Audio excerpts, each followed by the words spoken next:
Hello everyone, M global study पर आपका स्वागत है। आज हम क्लास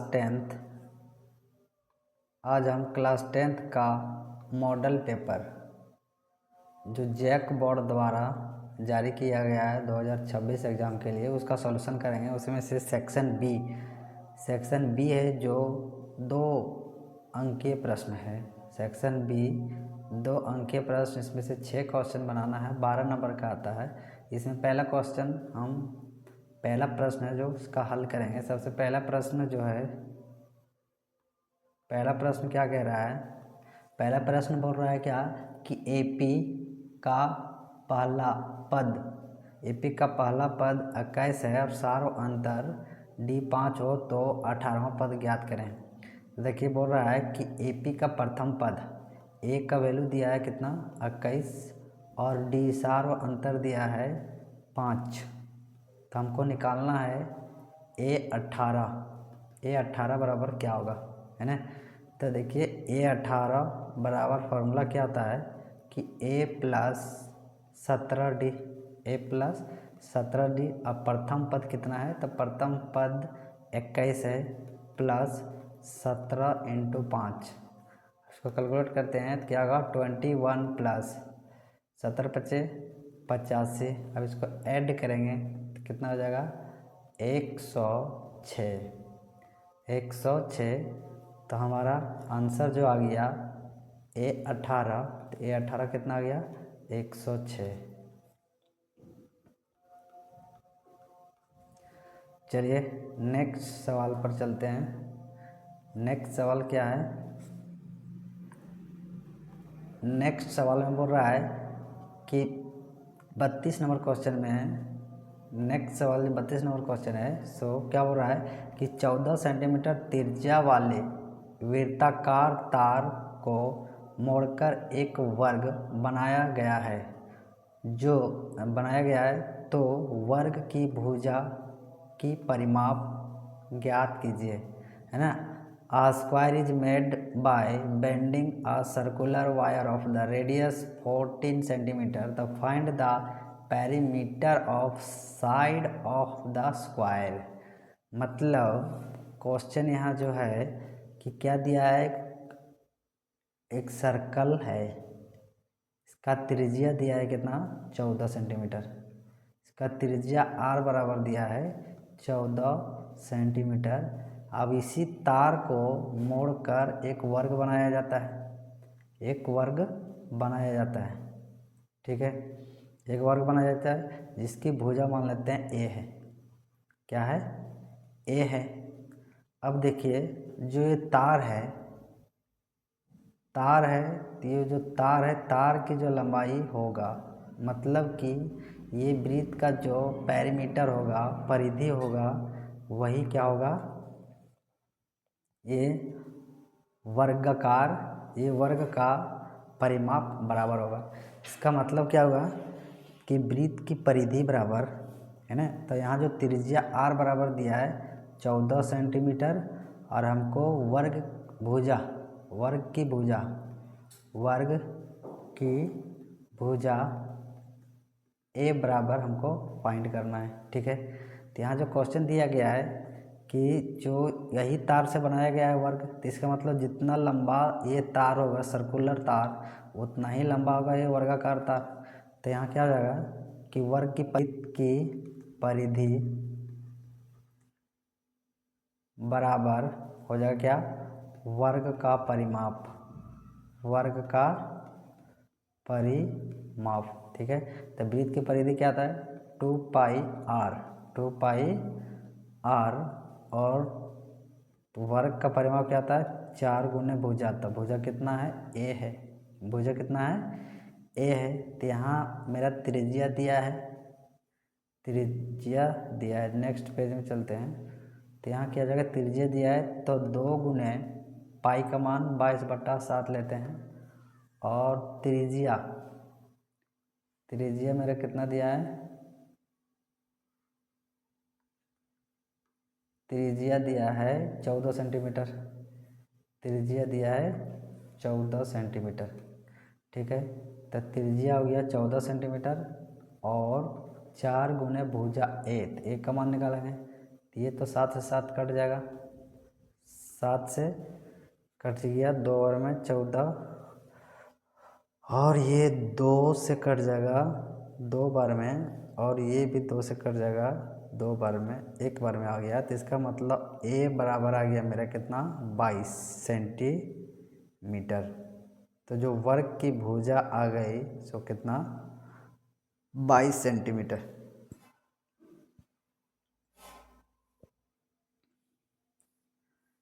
तो जो प्रश्न में पूछा गया है, प्रश्न में पूछा गया है क्या, तो प्रश्न में यही पूछा गया है, find the perimeter of the side of square, है ना। साइड ऑफ स्क्वायर मतलब अगर भुजा की लंबाई है तो भुजा की लंबाई कितना हो जाएगा, भुजा की लंबाई हो जाएगा 22 सेंटीमीटर। और अगर पेरीमीटर निकालना है, वर्ग का परिमाप निकालना है, तो वर्ग का परिमाप बराबर क्या होगा, वर्ग का परिमाप बराबर होता है 4 गुने भुजा, तो ए हो गया, तो 4 गुने क्या हो जाएगा 22, तो 22 चौका 88 सेंटीमीटर। चलिए नेक्स्ट सवाल पर चलते हैं। देखिए नेक्स्ट सवाल जो है 33 नंबर क्वेश्चन है, प्रश्न संख्या 33। प्रश्न संख्या 33 में क्या बोल रहा है कि यदि r 10,9 और बिंदुओं a 6,5 और बिंदु b 14,y को मिलाने वाले रेखाखंड AB का मध्य बिंदु है, AB का मध्य बिंदु है, इसका मतलब सॉल्यूशन में बोल रहा है क्या, ए लाइन है AB, ए और बी, ठीक है। अब एक का जो निर्देशांक दिया है कितना दिया है, तो 6,5, 6,5 और बी का निर्देशांक दिया है 14,y, ठीक है। अब इसमें बिंदु आर है, ये बिंदु हो गया आर, इसका निर्देशांक दिया है कितना, तो 10,9 दिया है। और आर क्या है, ए बी का मध्य बिंदु है, ए बी का मध्य बिंदु, इसका मतलब ये दोनों का जो डिस्टेंस होगा सो क्या होगा, बराबर होगा। तो हमको y का वैल्यू निकालना है, y का वैल्यू निकालना है। तो यहाँ चूँकि देखिए, चूँकि r है, r ए बी का मध्य बिंदु है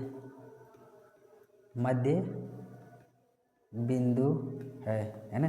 तो जब मध्य बिंदु है तब मध्य बिंदु का फार्मूला क्या होता है कि क्या हो जाएगा, मध्य बिंदु का फार्मूला क्या होता है, x1 प्लस x2 बटे 2 और y1 प्लस y2 बटे 2। तो ये हो गया मेरा क्या, r का निर्देशांक, यही फार्मूला होता है। तो हमको y का वैल्यू निकालना है, तो यहाँ y जो है सो कितना है, 9 है। इसका मतलब हम लोग लिख सकते हैं कि 9 बराबर x1 y1 कितना है, तो y1 है 5 प्लस और y2 कितना है, y बटे 2। तो यहाँ से वैल्यू आ जाएगा कितना मेरा, तो 9 गुने 2 और ये आएगा 5 प्लस y, ठीक है। तो 9 दूना 18 बराबर 5 प्लस y, तो जो y का वैल्यू हो जाएगा 18, ये इधर जाएगा तो माइनस में होगा 5, तो -5, तो y का वैल्यू हो गया कितना, 13। तो इसका जो y का वैल्यू आ गया, आंसर मेरा 13।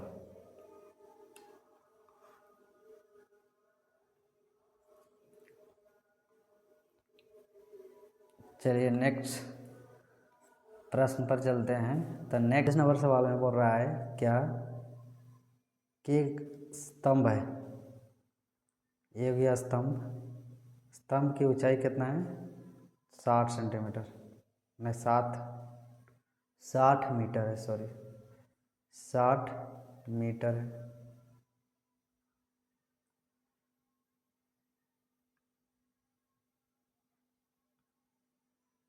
अगर ए है, ये बी है और ये सी है ना।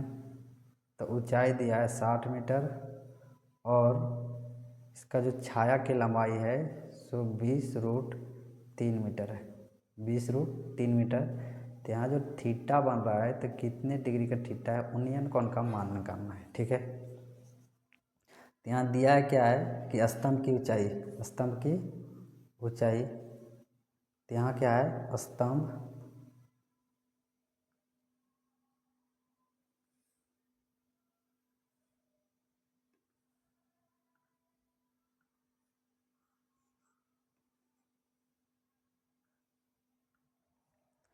देखिए यहाँ क्या दिया है, स्तंभ की ऊंचाई, स्तंभ की ऊंचाई, ऊंचाई क्या है ए बी बराबर दिया है 60 मीटर। ठीक है, छाया की लंबाई, छाया की लंबाई BC बराबर दिया है 20√3 मीटर। ठीक है, माना कि जो उन्नयन कोण है, उन्नयन कोण बराबर थीटा मान लिया। ठीक है, तब देखो समकोण त्रिभुज में हम यहाँ लेंगे समकोण त्रिभुज, समकोण त्रिभुज ABC में। ठीक है, यहाँ क्या लेंगे, tan थीटा बराबर क्या होता है लंब बटे आधार। तो यहाँ लंब है क्या AB और आधार कितना है, आधार है BC। ठीक है,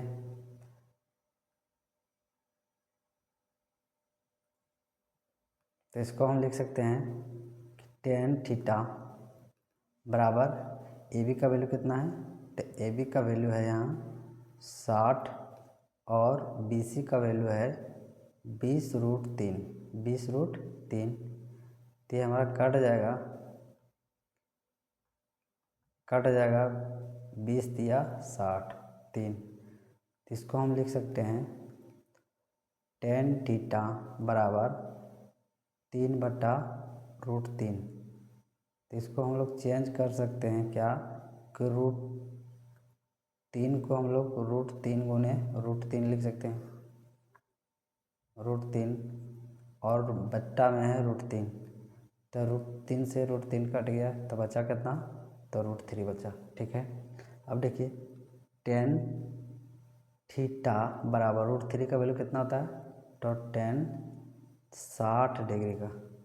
तो यहाँ से हमारा जो थीटा निकल के आएगा वो थीटा बराबर आ जाएगा 60 डिग्री और मेरा उन्नयन कोण जो होगा कितना होगा 60 डिग्री, उन्नयन कोण 60 डिग्री आंसर। चलिए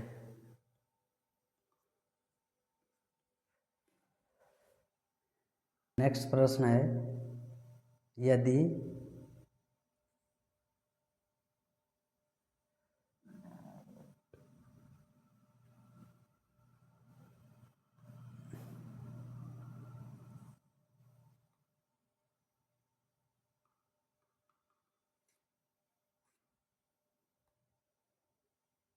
नेक्स्ट प्रश्न है हमारा क्या कि यदि किसी घन के विकर्ण की लंबाई 8√3 सेंटीमीटर है तो इसके संपूर्ण पृष्ठीय क्षेत्रफल क्या होगा। ठीक है, एक घन है, घन का विकर्ण दिया है, यहाँ दिया है क्या घन का विकर्ण, घन का विकर्ण बराबर कितना दिया है, तो 8√3 दिया है ना। तो जो घन का विकर्ण फॉर्मूला होता है क्या होता है, तो घन का विकर्ण, घन की विकर्ण बराबर होता है क्या, तो √3 इंटू भुजा, घन की भुजा A है ना। तो हम भुजा ए मान लेते हैं। ठीक है, तो घन का विकर्ण दिया कितना 8√3 और ये √3 इंटू ए मानते हैं L, भुजा की लंबाई L मान ली। ठीक है, तो कट जाएगा क्या, √3 से √3 कट गया तो मतलब L का वैल्यू आ गया 8, L का वैल्यू 8। अब क्या निकालना हमको, संपूर्ण पृष्ठीय क्षेत्रफल। तो घन की संपूर्ण पृष्ठीय क्षेत्रफल क्या आता है, TSA टोटल सरफेस एरिया होता है 6L²। 6 इंटू L कितना है तो 8 का स्क्वायर कितना हो गया 6 गुने 8 8 64।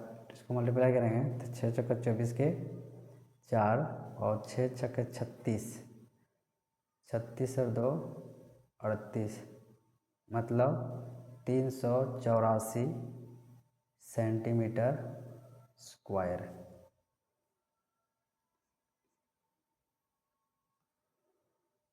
चलिए नेक्स्ट प्रश्न पर चलते हैं। नेक्स्ट सबसे पहले हम लोग क्या करते हैं कि इस तरह का क्वेश्चन जो होता है तो जो दिया रहता है उसका अपोजिट मान लेते हैं, है ना। तो इस पर सॉल्यूशन करते हैं। चलिए माना कि 3√3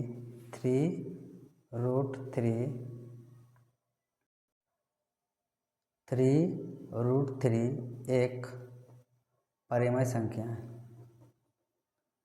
परिमेय संख्या है, ठीक है। जब ये परिमेय संख्या है तो इसे P/Q के रूप में लिख सकते हैं। तो इसको 3√3 बराबर लिख सकते हैं P/Q, जहाँ P तथा Q अभाज्य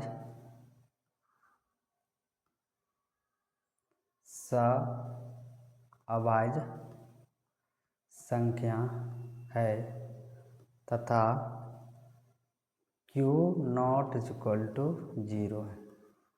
Q नॉट इक्वल टू 0 है। Q नॉट इक्वल टू 0 है तो देखिए अगर 3√3 बराबर P/Q है, एक परिमेय संख्या है, ठीक है।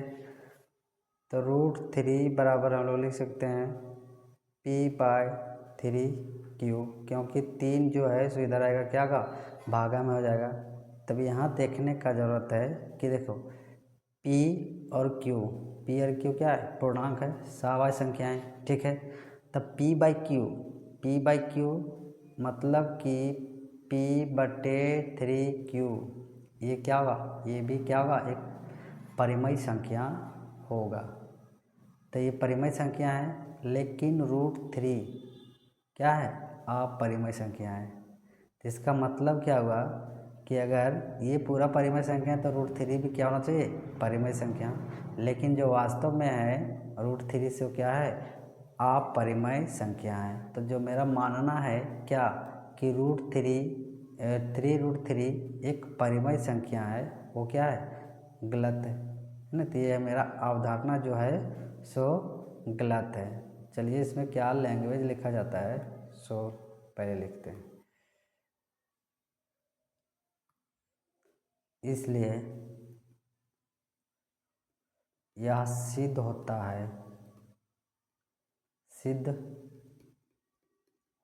है कि 3√3 एक अपरिमेय संख्या है। चलिए नेक्स्ट सवाल है।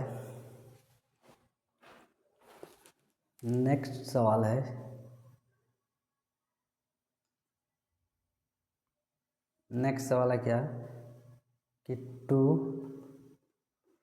cosec square 30 degree plus x cos 60 बराबर 10 है। तो x का मान निकालना है, ठीक है।